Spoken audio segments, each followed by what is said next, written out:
Pak Opang, menurut saya serial Walid atau bid'ah itu penting. Akhirnya ada media yang berani buka realitas soal manipulasi agama. Kasus kayak Walid itu kan bukan fiksi doang.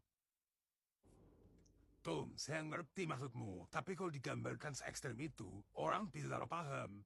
Nanti semua yang berpenampilan religius malah dianggap manipulatif. Ya justru itu yang perlu luruskan. Masyarakat harus diajak mikir kritis. Biar nggak mudah ditipu orang yang jual janji surga palsu atas nama agama.